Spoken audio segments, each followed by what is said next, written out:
Okay, here we are, Matthew Russell Lee, Inner City Press, here at the Southern District of New York Courthouse today, Thursday, February 20th, 2025. Now, yesterday was the big Eric Adams hearing before Judge Ho.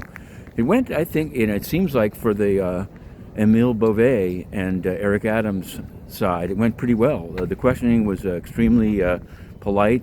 The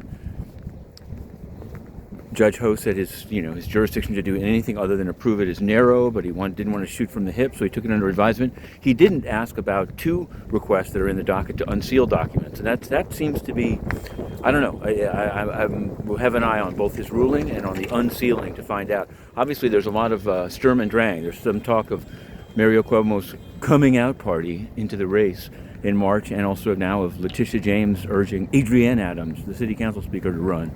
So there's a lot of moving parts there, but we're all over it.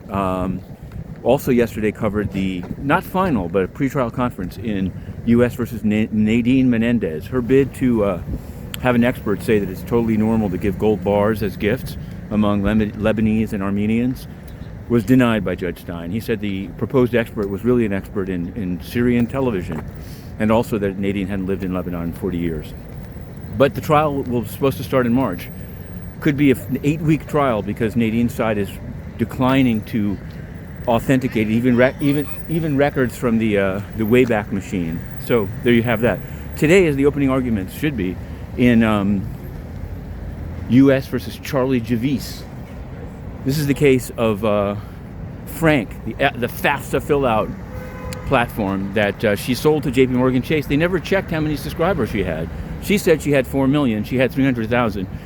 AI came up and invented more than 3 million customers. So it is fraud, but you'd expect more from Chase. So it's kind of a shame for Chase, to say the least. We're still waiting, actually, for the ruling by Judge Vargas in the Treasury access by Doge. And there's a new case filed yesterday. Once the Trump administration, via Patrick Duffy, informed Kathy Hochul that basically putting the kibosh on congestion pricing, the MTA, Jano Lieber, filed a lawsuit immediately, and it's been now referred to the same judge who had the underlying case of congestion pricing, Louis J. Lyman.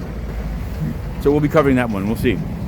United Nations, as we reported yesterday, there was a filing by the new SDNY. It was actually not from DOJ. It was from the office down here, saying we're revisiting our position on the immunity of the United Nations for participation in the October 7th attacks.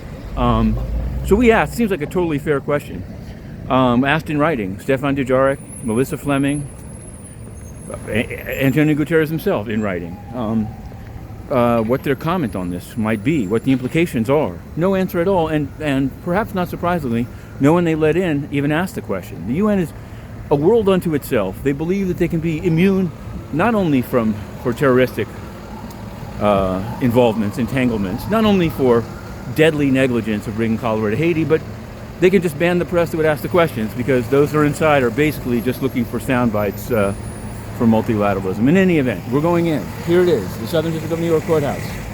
And Charlie Javice coming soon.